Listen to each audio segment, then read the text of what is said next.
My name's Mark, My name's Caleb. and I'm a second-generation Marine, I'm a third-generation Marine. and this is our story. It'll turn into a fight, though. It'll turn into a... Hey, what is that? Oh. Hi, my name's Mark. My name's Caleb. I'm a second-generation Marine, I am third. and this is our story. Sorry. My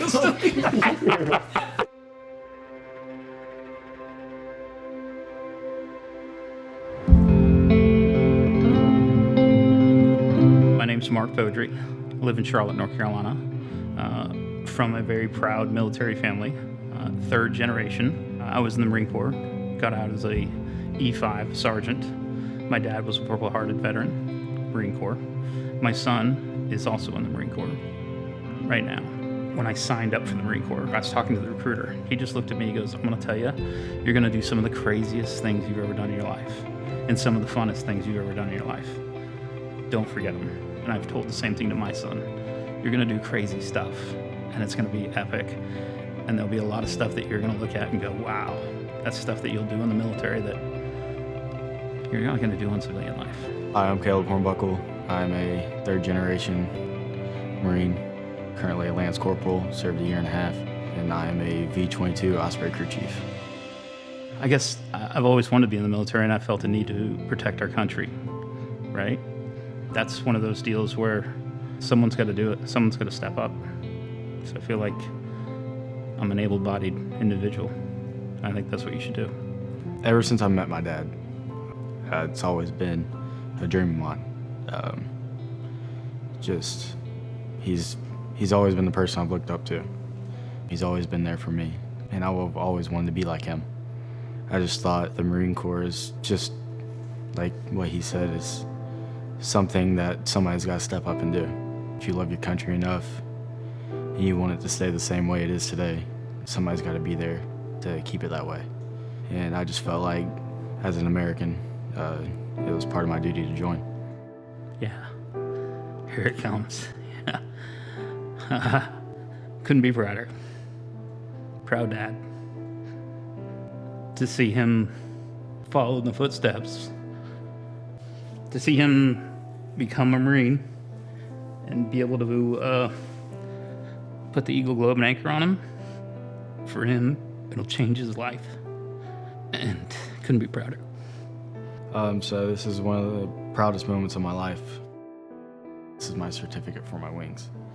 Been through a lot of training for this. Most people don't really know what it's like to be pinned with wings, just because it's its own thing. Air crewmen definitely see themselves as a different breed. Always mechanics, but there's always that pride.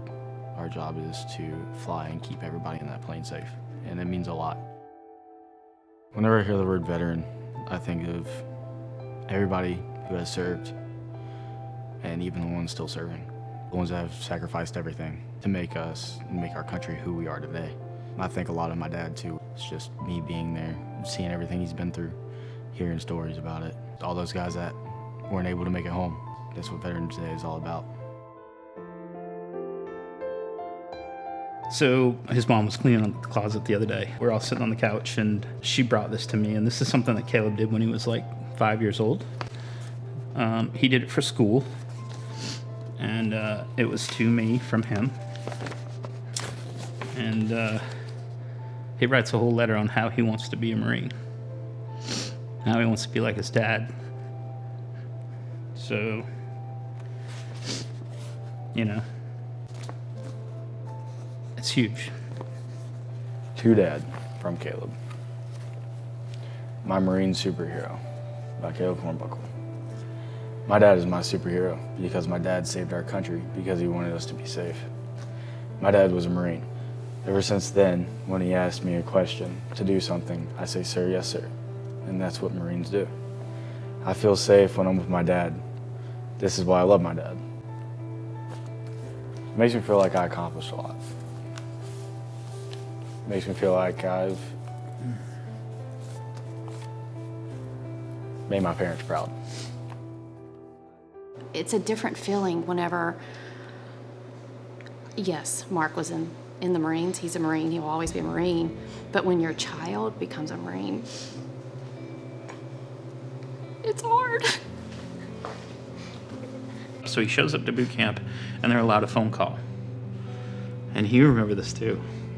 And you have to scream it that you have arrived, and that's it. So he called and said, Recruit Hornbuckle has arrived at Parris Island Recruit Depot, and he's screaming it. And I literally, the only thing you could say was, I couldn't say anything. I said, get it done, son. And then in the background, I heard the drill instructor say, get the F off the phone, And I was like, well, he's there now, But then you live and die by letters. It's not like having a kid in college, right? You can always reach out and talk to your kid in college. You can't reach out and talk to see how your kid's doing. We lay in bed and try to write him a letter a night. Each night. Every night. That way, to keep his morale up, you every day you wait for a letter, hopefully from home or from your girlfriend or wherever. So I knew that going in, right? So we have to keep letters going to him. Even if he can't write them back, we had to keep his morale up, right? But then it got to the point where I came out, right? Like she would write him this letter, oh, what's going on? We miss you, we love you. And I would just draw a big middle finger on the back. Yeah. So even on the envelopes, we'd sit around in the huddle around our senior drill instructor, and they'd pass out mail.